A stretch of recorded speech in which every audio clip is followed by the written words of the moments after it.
నమస్కారం. మకర సంక్రమణం సూర్యమానం ప్రకారం ఆ పెద్దల పండుగ అనంతరం ఆ సూర్య తేజ కిరణాల యొక్క ఆ మార్గం రాజభోగంగా ధర్మయోగంగా సాగేటువంటి ఉత్తమ కాలం ఉత్తరాయణ పుణ్య విధులతోటి ఉత్తమంగా నడిచేటువంటి, అలాగే ఆ మౌఢ్యపు చీకట్లని తొలగించేటువంటి సూర్యప్రీతికరమైనటువంటి మాసం మాఘమాసం. చాంద్రమానం ప్రకారం 11వ మాసం. అంటే దీంట్లో విశిష్టత ఏంటంటే, ఎప్పుడైతే మనం ఒక అఘాలు పాపాలు ఆ వినాశకరమైన వాటిని తొలగించేటువంటి ఒక వెలుగు ఆ సూర్యతేజం, సూర్యప్రీతికరం, విష్ణు ప్రీతికరం, మహావిష్ణు ప్రీతికరమైనటువంటి విశిష్ట మాసం మాఘం. మాసానాం మార్గశీర్షోహం అని చెప్పి భగవంతుడు చెప్పాడు అని అనుకుంటాం. అలాగే దాంతోపాటు మాసానాం మాఘమోత్తమం అన్నది హిందూ ధర్మశాస్త్రానికి విశిష్టమైనటువంటిది అని ఇప్పుడు మనం శాస్త్రోక్తిగా చెప్పచ్చు. మాఘం అంటే ఆ పాపాల అఘాల్ని తొలగించే పవిత్ర మాసంగానే కాకుండా స్నాన విశేషంగా ఏదైతే కార్తీకంలో దీప విశేషమో ఈ మాఘంలో స్నానాలు, ఇది భౌతిక శుద్ధితో పాటు ఆధ్యాత్మికత తోటి మనోశుద్ధికి ఉత్తమ కాలంగా ఈ మాఘం మార్గదర్శక. అలాగే ప్రత్యక్ష నారాయణుడు ఆ కర్మసాక్షి అయినటువంటి సూర్యభగవానుడి యొక్క ఉత్తేజం, సూర్యుడు ఉత్తరాయణంలో మకర రాశిలో ఉండే ఆ మకర సంక్రమణం తర్వాత ఆ సంక్రాంతి తెలుగు వెలుగుల పెద్ద పండుగ తర్వాత ఉత్తరాయణ ఉత్తమ పుణ్యకాలంలో మనో అజ్ఞానాన్ని తొలగించే పాప విమోచకంకి ఉత్తమం అమోఘం ఈ మాఘం. ఆయురారోగ్య వృద్ధితో మోక్ష సాధనకు ఉత్తమ మార్గంగా కాలం ఉంటుంది. ద్వాదశాదిత్యులు ఆరాధన అంటే సూర్య నమస్కారాలు. ఎందుకంటే ఐ ఈ ఐశ్వర్యం ఏదైతే ఉందో అదైతే ఈశ్వరుడే ఇవ్వాలంటాం. అయితే ఆరోగ్యం భాస్కరాదిచ్చేత్, ఆ భాస్కరుని కొలిస్తేనే ఆదిత్యుడి యొక్క ఆదిత్య హృదయ పఠనం, సూర్య నమస్కారాలు, వీటితోటి ఉత్తమోత్తమంగా ఆరోగ్య సాధనానికి ఉత్తమ కాలం ఇది. ముఖ్యంగా రథసప్తమి వస్తుంది మనకి. ఆ రథసప్తమి సూర్యకిరణాల తేజ కలిమికి బలిమినిచ్చేటువంటి సవ్యకాలం. మాఘంలో ప్రాతస్నానం, సూర్యుడికి అర్ఘ్యాలు ప్రధానం. ఈ సూర్య నమస్కారం ఉత్తమోత్తమంగా చెప్తాం. మాఘంలో ఈ కళ్యాణాలు ఏవైనా వాటికి శుభవేళగా శోభస్కరంగా ఉంటుంది. అన్నం, వస్త్రం, తిలదానాలుతో పాటు గోదానం ఈ అక్షయ పుణ్యాన్ని ఇస్తాయన్నది పురాణోక్తి.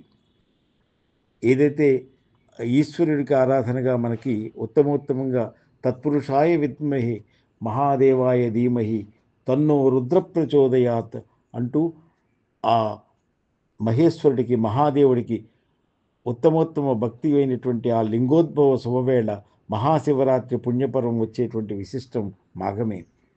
అంతేకాదు మహామాఘి ఏదైతే మాఘ పూర్ణం ఉందో అది విశిష్టమైతే మనకి ఈ రథసప్తమి ముందుగా వచ్చేది శ్రీపంచమి.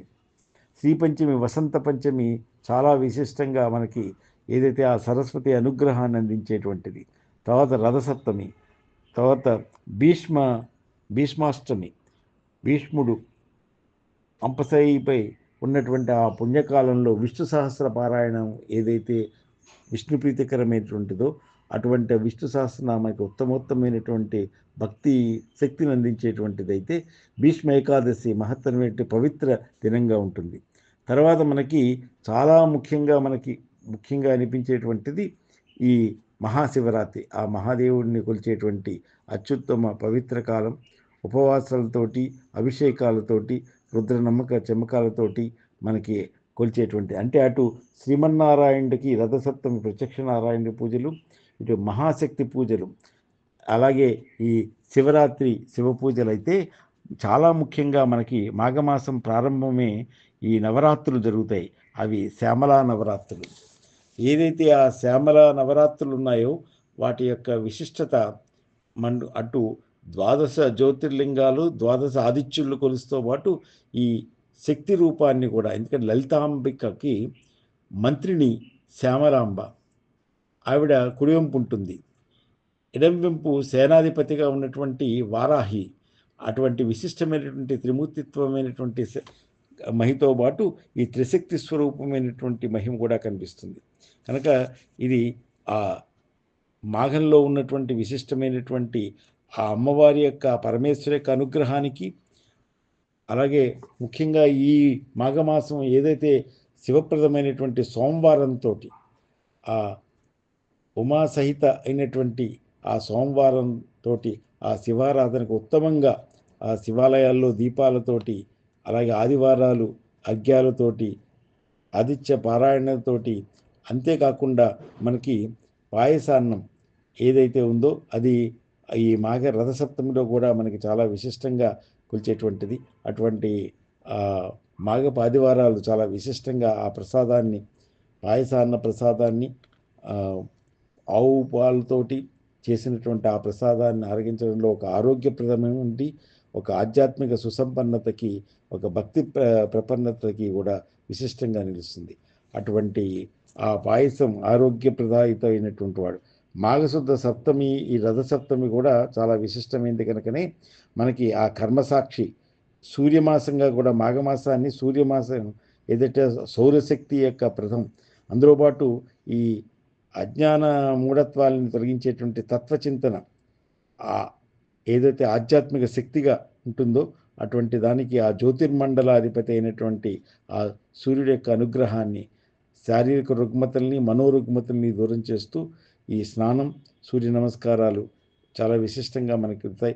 దాని నుంచి మహాశివరాత్రి వెళ్ళడం, ఇవన్నిటి కూడా దాంట్లో ఉన్నటువంటి అంతరార్థం కూడా మనకి ఎప్పుడు కూడా మనకి కొంచెం జ్ఞానప్రదమైనటువంటిది.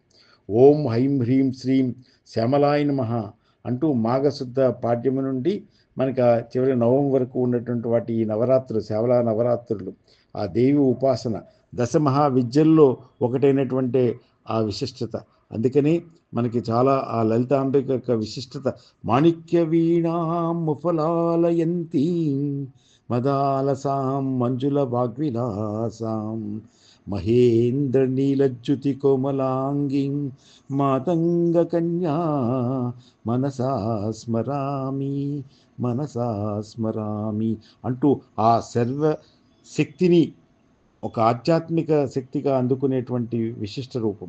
ఆ శ్యామల విద్యా రహస్యం ఏదైతే ఉందో, ఆ శ్రీ విద్యా రహస్యం ఏదైతే ఉందో దానికి విశిష్టంగా మనకి ఈ అటు భైరవి సాంభవి నుంచి ఇటు శ్యామల, అలాగే లలితాంబిక యొక్క ఆ విశిష్ట మహామూల శక్తిని, ఇటు వారాహి రూపమైనటువంటి ఆ దక్షతని, రక్షని అందించేటువంటిది కనుకనే మాతంగతనయ మనసాస్మరామి శ్రీశ్యామలాయ శిరసా నమామి అంటూ మనం ఎప్పుడూ కూడా ఆ జ్ఞానదీప్తిగా, దయాశక్తి, మోక్షదీప్తి కోసం మనకి ఈ విశిష్టమైనది. ఇటు సూర్యమానం ప్రకారం చాలా విశిష్టమైనటువంటి మాఘం, అలాగే చాంద్రమానం ప్రకారం చంద్రుడు మఖ నక్షత్రంలో కనుక ప్రవేశించడానికి ఈ మాఘమాసమైంది కనుక ఈ సర్వ నదీ సముద్ర స్నాన ఫలితాన్ని ప్రకృతి మిత్రుడిగా మనం వెళ్ళేటువంటిది కనుక అటువంటి దాన్ని శివుడు ఆలాహలాన్ని మింగి ఆ గరళకంఠుడు శ్రీకంఠుడు ఆ మహాలింగోద్భవ వేళ అమృతోత్తమైనటువంటి మృత్యుంజయాయ మహామంత్రాయ అనుకుంటూ ఆ మృత్యుంజయ మంత్ర పఠనంతో ఆ మహాదేవుని కొలిచేటువంటి విశిష్టమైనటువంటి మాసం ఇది మాఘమాసం. అటువంటి మాఘం అమోఘమైనటువంటిది కనుక ఉత్తమోత్తమైనటువంటి ఆ లింగోద్భవ వేళ శుభవేళ మహాశివరాత్రి పుణ్యపురం కనుక ఈ ముందుగానే ఏదైతే సహస్ర నామపారాయణ ఉంటుందో, భాగవత సప్తాహాలు కానీ, ఏకాదశి వ్రతాలతో కానీ శుభప్రదంగా ఈ మాఘంలో పితృదేవతలకు ఎంతో ప్రీతికరం. మాఘమాస అమావాస్య ఏదైతే ఉందో దాంట్లో మాఘ పౌర్ణమి రోజుల్లోనూ ఈ తర్పణాలు, పితృకర్మలు దైవకృపకు ఉత్తమ సోపానంగా చెప్తారు. ముఖ్యంగా మాఘ పౌర్ణమి స్నాన దాన జపాలు సహస్ర ఫలితాలు ఇస్తాయన్నది శాస్త్రోక్తి. మాఘశుద్ధ పంచమి వసంత పంచమి శ్రీపంచమిగా, విశేష జ్ఞానప్రదంగా, వసంత ఋతువుకు శ్రీకారంగా వసంత పంచమిగా, మనోహర ఊహల మదన పంచమిగా కూడా లోక విజ్ఞానానికి మేలు మార్గంగా మనకి జ్ఞానాధిష్టాన దేవీ స్వరూపంగా ఏదైతే ఆ వీణాపాణి చదువులమ్మ సరస్వతిని కొలుస్తూ ప్రణోదేవి సరస్వతి అంటూ మహామంత్రరాజంగా గాయత్రీ మంత్ర అనుష్ఠాన దేవతారాధన ధియోయోన ప్రచోదయాత్ అంటూ ఓంకార ఆ ప్రణవాన్ని ఆరాధన శక్తిగా, జ్ఞానతేజినిగా, సరస్వతీమాతను జ్ఞానక్రాంతి భారతిని జ్ఞానరూపిణి ఇటు శ్యామలాదేవిని విశిష్టంగా కొలుస్తూ ఆ జ్ఞానసిద్ధితోటి మోక్ష సిద్ధి కోసం జ్ఞానశుద్ధితోటి మనో బలతేజాయ అంటూ ఆ విద్యాదేవి నమోస్తూ అంటూ ఆ బీజాక్షర ప్రణవాన్ని తెలుస్తూ రామతారక మంత్ర పరవశులం కావడం మాఘమాస విశిష్టే అని చెప్పచ్చు. మార్కండేయ మహర్షి జయంతి, శ్రీ శ్యామలాదేవి నవరాత్రి ప్రారంభాలు, ఈ సంక్రాంతి సంబరాల తర్వాత మహత్తరంగా ఈ ద్వాదశ రుద్రుల ఆరాధన, శివతత్వరూప జీవనతత్వరూప దృశ్యతేజం ఈ మాఘంగా నిలుస్తుంది. అలాగే సృష్టి మూలశక్తి, లోకపాలక తేజోదీప్తి అయినటువంటి ఆ మహాలింగోద్భవ మహోత్తేజం మహాదేవ శక్తి ధర్మజ్ఞాన దీప్తుల వేదికగా మహాశివరాత్రి పర్వాన్ని తలుచుకుంటూ మనం మానవాళి మనుగడ మార్గంలో ముందడుగు వేస్తూ లోకా సమస్త సుఖినోభవంతు తన్మే శివసంకల్పమస్తు అంటూ ఆ సద్గుణాల నిర్భయత్వంతో ముందుకు సాగుదాం. శుభం భూయాత్. భవదీయుడు డాక్టర్ వేదు శ్రీరామ్ శర్మ, శిరీష.